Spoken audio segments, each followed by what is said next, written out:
Welcome to the Less Stressed Life podcast.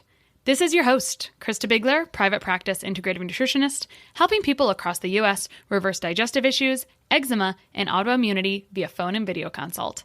To learn more, visit lessstressednutrition.com. Now, on to the show.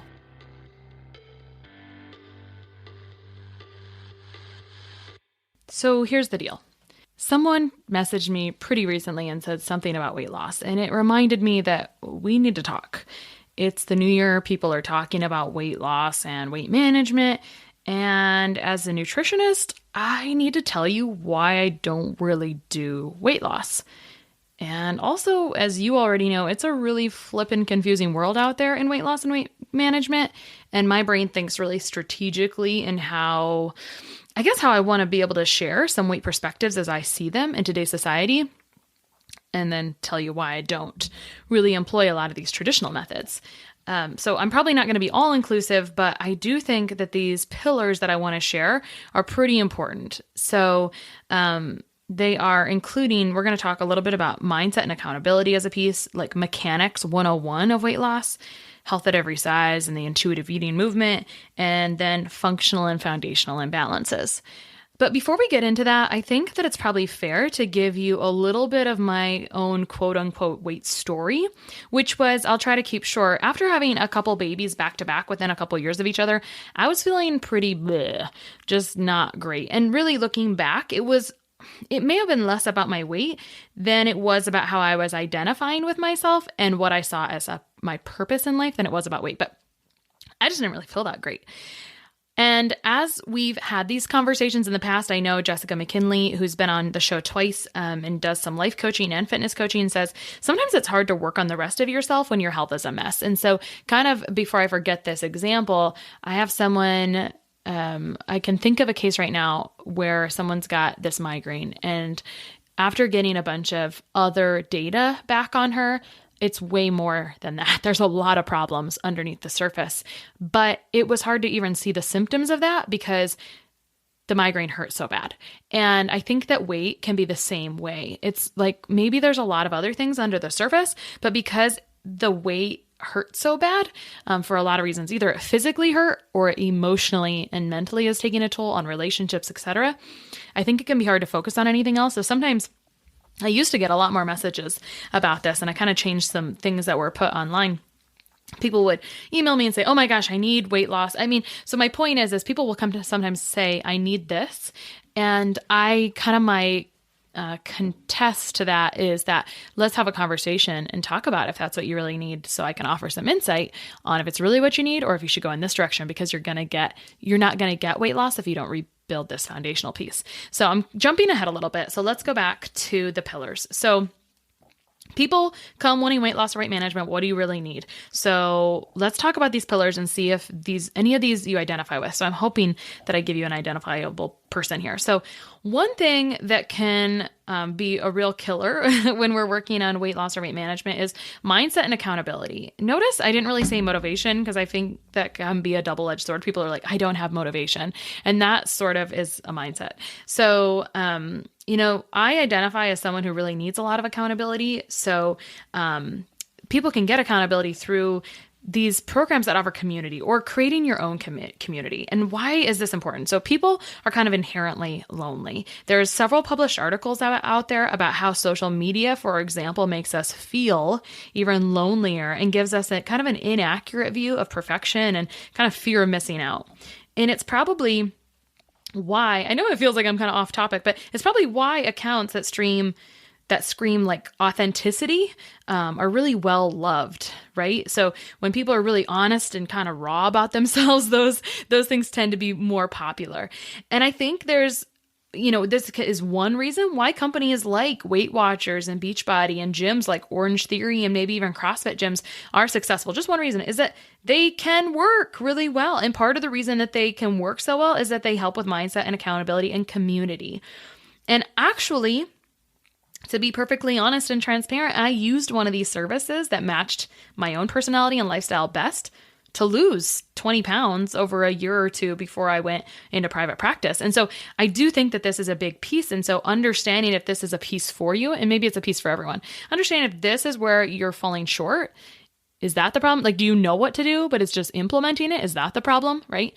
So understanding, which one of these pieces is the piece that you kind of have to focus on. And maybe it's a couple of them. Next is really, anyway, so mindset and accountability, like that can get hard to help people with over a long, long time. So I used to try to do that. But there's a reason I kind of stopped, and it's no fault of really anyone's. It was just what lights your fire after a while. Right. And so I kind of liked getting into some of that deeper sciencey stuff and deeper lab stuff that we're going to talk about later. So mindset, accountability, kind of important. So the next pillar that I think about is like overall mechanics, like weight loss 101, like what works and what doesn't work. And so there's a couple ways to think about this. Traditional mindset was really calories in, calories out. Again, this is like a thing that doesn't really light my fire, although it could technically work. Now, it doesn't work for everyone. And there's a reason why it doesn't work for everyone that I'm going to get to in two more pillars here. So I personally I know that some nutritionists feel like they're unhappy that there's a big industry of people that that are not nutritionists that capitalize in this way. I personally feel like someone doesn't need to spend money to have a conversation with me around this. Like, I don't need to, there's plenty of information out there online. If someone wants to kind of play around with this mentality, then great, like play around with it. You can experiment and see what works best for you. Now, there's a couple other things that I think work possibly better. Well, actually a few things. So I sometimes tell people, I focus on like a micro and a micronutrient approach, but my friend Emily, she just was on the podcast an episode or two ago. She really goes about this macro, like she's a macro coach sort of. I don't know if that's what she wants to be called, but she really focuses on like what food's actually made of, proteins, fats, and carbs. And I think that's very promising because we've created so many systems that are kind of based on like something we made up, that I think is really cool when we kind of go back to basics and teach people how food actually works. And so I like that, that mentality. I know it works really well for the right people. And so I love that. So I totally refer you to someone who does macro stuff as long as it doesn't get disordered, to reach your goals. I think that's kind of a cool, like mechanical approach to weight loss. Now, I don't know if this is where this fits, but I think it's kind of popular and trending right now. So I want to talk about it. So intermittent fasting, the benefits are really well beyond weight loss. It's actually the benefits of intermittent fasting or prolonged intermittent fasting. Now, what the heck is intermittent fasting? Really, really quick. We can talk about this in another episode if you like, but intermittent fasting is essentially having an open and closed window. So maybe people are not eating for 12 to 16 hours, and then they're eating for 8 or 5 hours out of the day. And I think one thing I have to say about this up front is that it's trendy, so people want to try this. And I just always remember this guy one time who's told me, Krista, I intermittent fasted today. I didn't eat lunch. I said, hun, that is not intermittent fasting. That is skipping a meal due to poor planning. Intermittent fasting is, so if you eat breakfast, don't eat lunch, and then eat dinner, that is not intermittent fasting. This is like if you push your breakfast into more brunch and then you shorten your window. So totally different topic for a different time. But what I want to say that I think is really important is that even if you're kind of like opening and closing the kitchen, so to speak, or shortening your window of eating, and there are several kind of secondary benefits to this as well, possibly for the right person. Even if you're skipping a meal, you're not skipping nutrients. So I think that's critical because you can't skip nutrients or this is totally backfires. So the benefits actually of fasting, or sometimes I call it gut rest, are more related to, there's several things here. It can be related to gut health. It increases butyrate, which is good for gut health, but also a lot of the research that's coming out of, I think, University of Southern California, and Walter Longo, who's from Italy, he has a book called The Longevity Diet, is around neurodegenerative diseases like Alzheimer's. Because when done properly, fasting should increase autophagy, which is basically cleanup of old and diseased cells. So guess what happens when you hold on to old and diseased cells for multiple reasons? It progresses into diseases of different types. So I think specifically cancer and neurodegenerative stuff. And so again, Walter Longo is really the person on that. Now there are people out there that utilize fasting for weight loss. I don't necessarily advertise that I would help her on this. I do help people with this if we have a pre-existing relationship and they already have a great foundation, which I'll address in topic 4 or pillar 4. But I wouldn't necessarily like to advertise that intermittent fasting is about weight loss up front, just because I want people to be focused on improving health for different reasons aside from weight loss. I want them to be focused on improving their foundation, to care about decreasing. So for example, I have a client that has a 30% increased probability of Alzheimer's based on her genetic review we did. So she has, she's basically epsilon 3 for the APOE gene, which that gene is related to Alzheimer's, and also whether you should have a high fat diet or a lower fat diet or what like works best for you. So she has a 30% increased probability. And so by utilizing some of these appropriate fasting strategies, she, at least by research, should be able to decrease her probability of having Alzheimer's.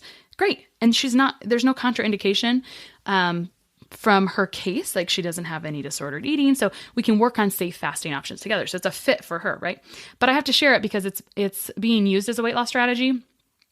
I think it could be useful. My point is I like it done correctly when it's micronutrient rich, right? So it's not skipping nutrients. It's shortening that window. So anyway, mechanics of weight loss 101, calories in, calories out. That's kind of traditional stuff. There's other traditional things.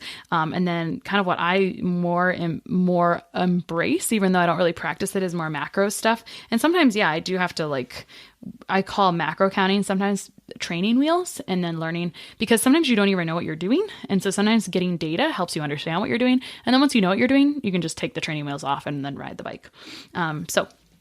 Anyway, not necessarily a primary thing I do, but I do help people with that. But I guess I don't lead with, okay, this is weight loss, because I think that sometimes it attracts a mentality of, it's tricky. So the mindset piece is really tricky. There's so many pieces to this, that it's almost like you want someone who's kind of focused on assembling all those pieces for you. All right. So let's talk about something that I feel is kind of, I don't know how long it's been around, but it feels like it's really taking center stage now. I guess at least in my view it is. And this is it's a movement really called health at every size and intuitive eating.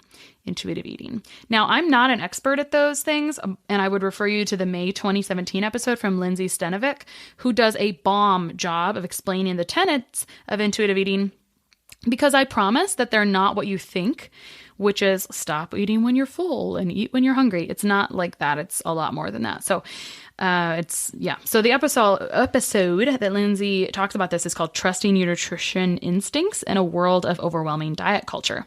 Now, I think what is sometimes not clear is that people that are really amazing in this field work with, or they have crossover with working with, disordered eating counseling, such as for people that have dealt or deal with bulimia, anorexia, exercise bulimia, orthorexia, which is an eating disorder related to being so healthy that it's unhealthy, like an obsession with health almost to the point of unhealth. And so I think if people have struggled with disordered eating and have never gotten help, people are probably not better yet. I'm not sure how else to say that. But big picture, now if we step way back, big picture is that I guess I feel like we all need all of these pillars.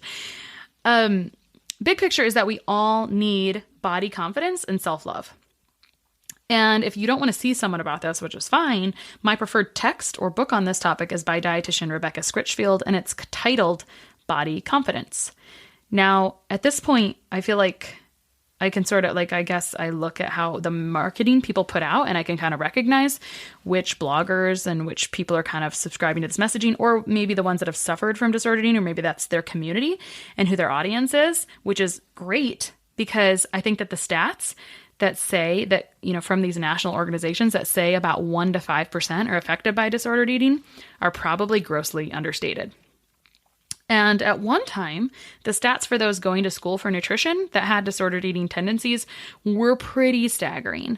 So there's no doubt that we need to include this pillar, which is kind of health at every size, body confidence, etc., as a viable and essential piece of all foundational weight stuff. And so that's why I wanted to talk about it. And how my point is there's several pieces to this. So I think people always think weight loss, magic bullet, it's this unattainable trophy that I can't get, or it's this pedestal that I can't reach, or the people feel really frustrated about it. And really you have to understand that there's many pieces to it. So I feel, before I move on, so health at every size and intuitive eating and that whole style feels a lot like counseling related to food behaviors and beliefs from an outsider as I am. So even though it's not a backbone to my own process with clients, again, I still think it's really, really important. And I don't want anyone to leave, my practice program without feeling like they're working toward body confidence and kindness. I hear people say negative and they say they have self-limiting beliefs. And I always say, I hear that very clearly when people are like, I can't. I said, please stop saying I can't. So I really encourage people to work on self-compassion when that's what they need, right? So how does a provider arrive at core values like that? It's because we've seen people off in the past and then had regrets about that. And I know I've had people that weren't necessarily diagnosed with disordered eating years ago, earlier in practice, but definitely needed support and direction toward having a healthy relationship with food. So if you have someone like that in your life, maybe buy them that book, Body Confidence, or I don't know, just mention it. Sometimes people are just looking for someone to say something to them. So I think we all need, again, some body confidence to some extent positive messaging around this with all the other diet culture messages bombarding us. So there's a little bit of polarity at the time of this recording between professionals that practice kind of this method and other forms of nutrition, to be perfectly honest. So if you ever see it on social media, it is there.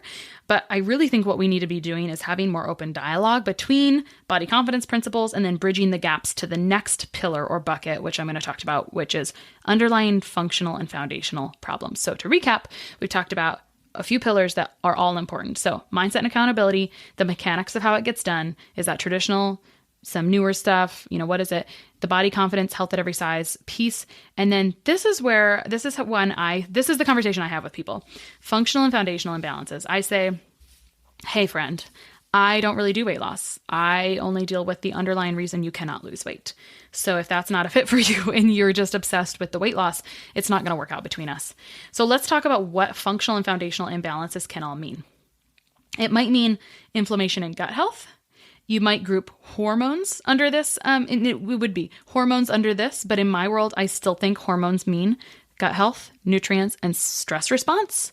And I'm happy to go over what I think hormones mean in another episode if you tell me that you want that, if you message me and tell me that's what you want. Endocrine issues, in a way, also fall under this, which includes polycystic ovarian syndrome, the most common endocrine disorder, and reviewed in our forthcoming PCOS episode from the PCOS nutritionist. Thyroid issues, very, very, very, very common. And then diabetes, because thyroid, or pancreas, are all endocrine organs. So these are endocrine issues. So let's go back to inflammation and gut health, because this is really my backbone of what I work with, right? So if you are new here, the name Less Stressed Life, the name of this podcast, is an umbrella for a lot of topics, but it really came about because when I used to talk about inflammation, I noticed that the only people that tuned in back when people used to watch more Facebook Live are the people that already knew what inflammation was. And I thought, gosh, that's a travesty because inflammation affects so many of us. I want you all to understand how it affects you. And so I felt like stress was the best synonym. And truly, stress responses are really interesting in how they do impact overall health. So another topic. So let's just talk about what's kind of common when there's like a functional or foundational imbalance, especially related to gut health and inflammation. This is something people would say, this is the hallmark thing people would say when they're dealing with gut health and inflammation as a root cause. They would say, I used to not have trouble losing weight, and now no matter what I do, it won't budge. Something like that. Like, I used to not have a problem with this, and all of a sudden I turned 40, or all of a sudden this happened, and all of a sudden this happened, and I just can't budge. Even though I've tried all these things. I've tried traditional mechanics, I've tried all these things, and it just doesn't work anymore. So I really think about that being inflammation overall. And how do you see inflammation conventionally, right? So inflammation we see in lab testing, like the most, if you ask your doctor, hey, can you measure inflammation? He would look at CRP, or C-reactive protein. That's kind of our hallmark inflammatory marker, but it goes much deeper. When I look at labs, functional labs, I look at micronutrient patterns, fatty acids like omegas, oleic acid, etc. Because once inflammation has gotten really high, it starts dipping into those omegas and oleic acid and whatnot, which is, it's a long story, but it's kind of why omegas are anti-inflammatory, I guess. So physically, just looking at a person, and it's almost like a curse, because now I'll sit down with someone and I realize, oh, you're inflamed, because their rings are tight, right? Like they're retaining water. You can just see it. There's swelling. We all have experiences where we get that way. It kind of fills in around your face. You leave sock marks. So that's like physical signs of inflammation. But I will tell you that it's even more prevalent than you think in athletes, because they're over here lifting, shredding muscle fibers so often, but are they fueling for repair, or do they not repair, and do they dig in deeper? And that'll really piss you off, right? If you work out hard and you don't lose weight, it's because if you have some inflammation, you will start retaining water essentially. And there's actually a whole thing about like glycogen storage in the liver, and how, for each amount of glycogen, you retain so much water. Anyway, I won't get into that at the moment. But my point is I work from like a food first approach, a custom anti-inflammatory approach with food. And it's really not unusual, if someone's dealing with signs and symptoms of inflammation, for me to see 7 to 15 pound weight loss in like 2 to 4 weeks. It's not really weird if we're harboring inflammation. And sometimes there's other underlying gut balances, like I say. So I guess my point is, we have several tenets here. None of them can be ignored, but I really avoid going about it from like, hey, I'm going about this from weight loss perspective, because that's a really top level discussion for me. And so I need someone to understand that there's the underlying pieces, because if I have to go convince you of that, it's going to take longer, right? Like you have to be bought into that. So I love it more when someone's like, hey, I want to work on my foundational and functional imbalances related to that. Maybe they're not going to come say that, but I want to work on these micronutrients. I want to understand, my inflammatory nutrients, or my, maybe the foods that are most inflammatory for me, or many things. I need to balance my blood sugar, because that insulin resistance, that hormone issue related to my endocrine issues is making me retain weight. So there's many underlying factors. And sometimes when we just look at the top down, we don't see what's underneath. And so I guess my point is stop looking from the top down, start evaluating those underlying root causes. Are you stuck at the mindset accountability part? Do you need that in addition to the mechanics? Do you need that in addition to the foundation? And, my mantra is with the foundation is, if you build the most beautiful house with the most decorate it gorgeously, if the foundation is not solid, it will just crumble. So anyway, I hope that was helpful. You can let me know if it was. Happy New Year. I'm so darn thankful that you're here and that you're listening. And I hope that you stick around, you hit subscribe, and I can't wait until we talk again. Peace. One of the best gifts you could give us at the Less Stress Life is your feedback. We are paid in podcast reviews. If you enjoyed this or any other episode, please leave us a review. In the iTunes store or from your podcast app, just search for Less Stress Life, as if you're not already subscribed. Click on the banana face image, scroll to the bottom where it shows the text of other reviews, and write a review. While you're there, hey, make sure you hit subscribe. For Android or Stitcher users, you gotta go to the desktop site and search for Less Stress Life, and then scroll down to leave a review. Stitcher doesn't load Apple reviews on their site, so if you want, you can leave a review in both places. Your feedback means a lot to the success of the show. Thanks so much for taking the time to do that. You rock.